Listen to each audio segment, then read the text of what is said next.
Quanto che avete perso? 1.800.000, professore. Hai capito, professore? 1.800.000! Non ci posso pensarci! E me coglioni, 1.800.000! Per farla imboccare. Che dice imboccato? Ah, voi siete imboccato! Lo vedi, lo dice pure al professore. E poi Antonio, ma che ce famo con 1.800.000?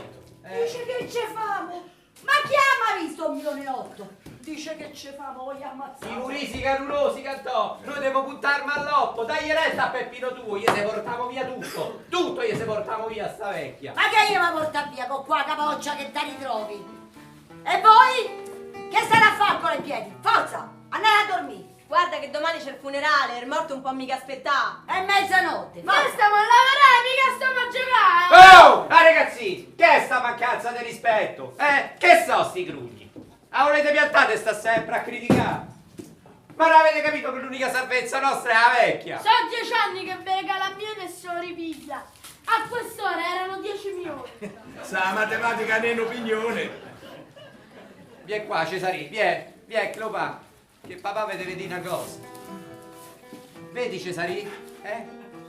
Noi viviamo in una baracca abusiva. Pieno di sorci. Anche. Ma che te credi che ce lo sa papà? Che te credi che ce lo so che ogni volta che piove ci vengono a piare i pompieri in barca? Ma nonostante tutto voi ci dovete avere una grande fiducia in papà e mamma. È vero. Papà e mamma fanno tutto per voi.